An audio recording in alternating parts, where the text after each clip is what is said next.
Most of us who used alcohol to cope with life have been plagued by destructive and negative thoughts. This is what we were trying to escape, right? And sometimes those thoughts have become problems, big problems. But how much of this is real and how much is just created in our head? And can we get to the point where we're no longer plagued by all this negativity? Is this actually possible? Hello, I'm Jess, and this is episode 12 of our Quitting Drinking series. If you're getting anything valuable out of these videos, please give me a like and consider subscribing. And of course, your feedback is welcome. And I want to take a moment to express my gratitude for some of the encouraging comments that I've received from some of you. Thank you.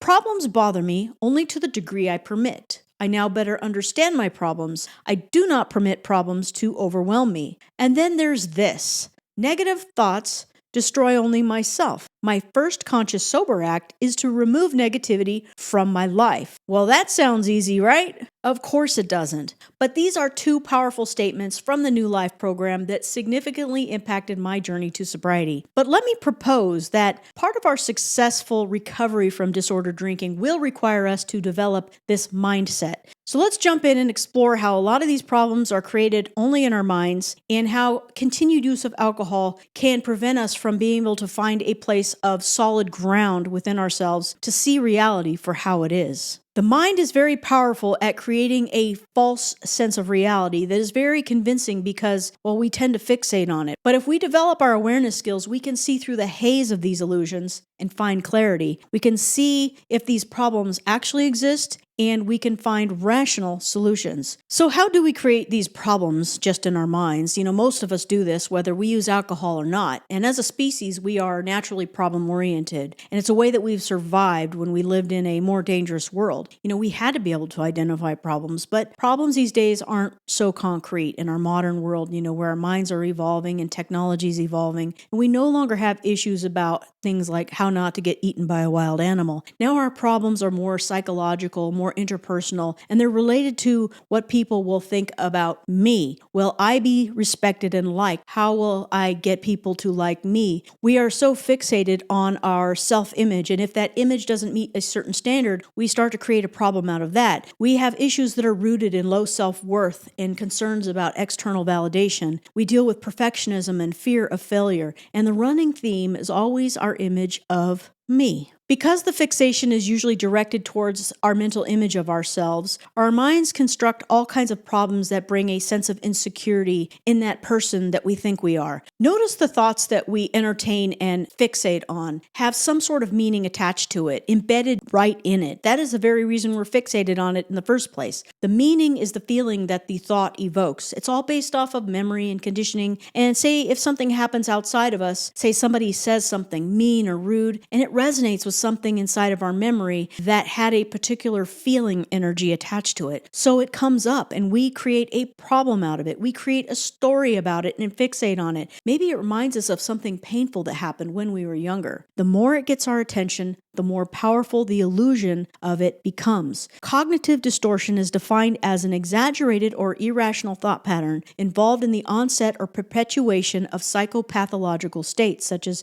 depression and anxiety. They are thoughts that cause individuals to perceive reality differently. So here we go about our lives having this really negative outlook on everything, and it keeps us in this cycle of anxiety and depression and just constantly creating problems that don't really exist. We take things out of context and we create a whole narrative that isn't even close to the truth. And alcohol will keep us in this state if we can't pull ourselves out of it. If our minds operate this way, we might drink to make it stop. And we get ourselves in a position where we can't get any rational footing to address our minds. So this pervasive bitterness seems to define us. This is why some people who have been victimized in their past remain victims in their minds for their whole lives. Their whole life is a story about being screwed over by everyone and everything, and they're never able to heal. And it's really quite sad. So when we finally kick the booze, we can start to see clearly. That fog starts to clear up. And if you have any sober time, you know how things improve. Your memory improves, your focus, and just your overall ability to make better choices and decisions. In my very early early sobriety, I found a fascination with Stoicism. And Marcus Aurelius said, "I have power over my mind, not outside events. Realize this and you will find strength." This is a philosophy that got my attention since I felt like my mind was so out of control. And since overcoming alcohol addiction was about regaining control over my life, it really resonated with my personal recovery goals. And Stoicism is about developing self-control and inner fortitude so that we don't let emotions destroy us. It's about developing a strong mind. I don't consider myself a Stoic practitioner in the strict sense, but I definitely have found this approach helpful when it comes to our personal agency in addiction recovery and mental health. I also started to learn about mindfulness and meditation, and it was something totally new to me as I had come from a,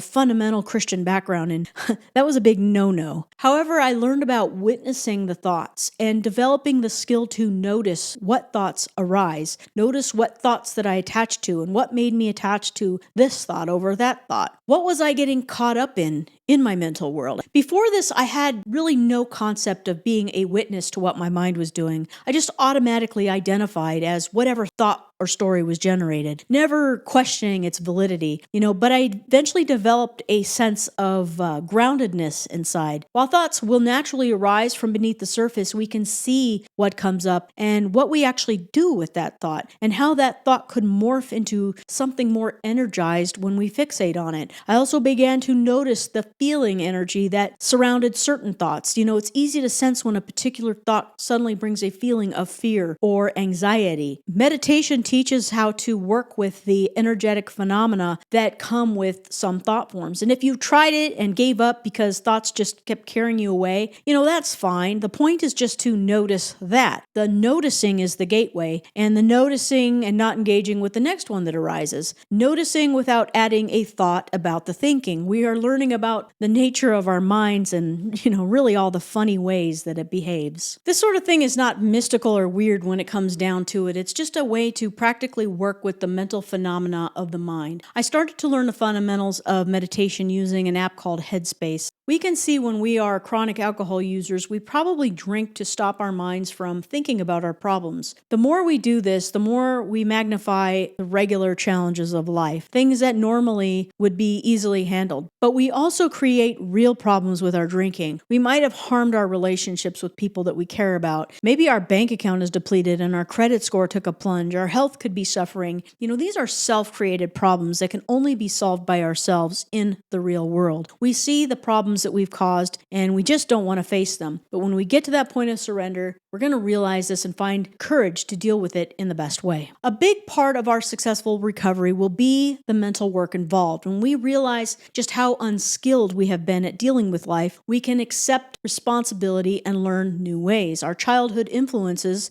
well, they were probably unskilled as well, and that has affected our conditioning. But we can stop the cycle and we can do better. We only appear here as humans for a short period of time, and I propose that we do better with the life we get to experience. Our mind is what determines the quality of our experience, so I would encourage you to give it the attention and the love that it needs. I read a wonderful book once called Mindset by Carol Dweck, and the premise of the book is how we can shift from a fixed mindset to a growth mindset, and it really applies to everything in life. In a growth mindset, people believe that their most basic abilities can be developed through dedication and hard work. And I would add that this kind of work may be challenging, but it is a good kind of hard work because we are liberating ourselves from our incessant negative thinking and our problem fixations, so it feels really good. As we work on our minds and all our issues, we start to see how we are handling life a lot better. We aren't getting overwhelmed. And if we find that we start complaining inside, we notice that. That inner watchman, what I like to think of as the true you, becomes more vigilant and reminds you to remain steadfast and not give the complaining or the negativity any more energy. You learn to let it be. This is how we build resilience within ourselves. We won't get so spun up, caught up in our imaginary narratives. Our grounded, rational mind will be in charge. charge. This is the new mind that arises. But this steadfastness does not have a rigidness. It isn't hard. It's not resisting the mind. It's not grasping onto it.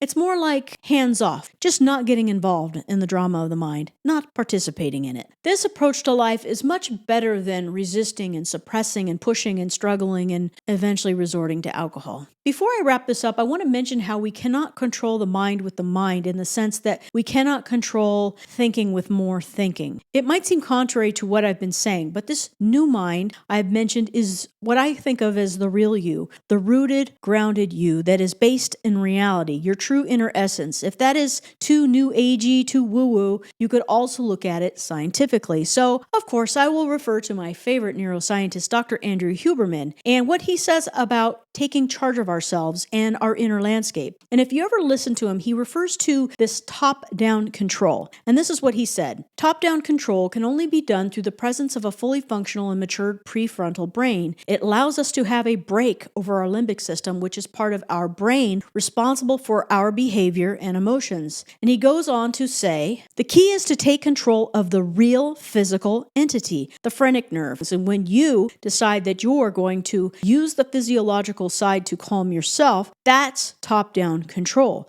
By using your phrenic nerve, you're able to control the cortex that controls the limbic system. You're taking control of your inner landscape rather than trying to take control of your thinking. So even his scientific explanation of what is going on explains why learning ways to calm your inner landscape is important. Thoughts can't effectively control thoughts. That is why I'm really big on mindfulness and meditation. So I like to think of this more as I sense it inside. The dynamic moving of consciousness and awareness, what you actually are, the you who can take control of the physical entity. You can disagree, but the fact remains you are a conscious human being. But for me, that's where all this inner work starts. The mind can rest when we lay the foundation for inner calm, and that deeper noticing can arise. You'll notice in this place of inner calm, there's less talking. The voice inside subsides because we aren't fighting thoughts with more thoughts. So in closing, we discussed ways to notice how we create, we energize, and we fixate on our problems, and how we make these problems out of our negative thoughts. We also discussed ways to address our minds and just become liberated from all of its hang-ups, and how to have a hands-off approach and create a peaceful inner landscape from which we can grow and we can flourish in our sobriety. So I hope you found this video useful. Please share it with somebody it might encourage. Give me a like if you approve of this message, and maybe even subscribe. Thank you for being here with me today, and I will see you next time.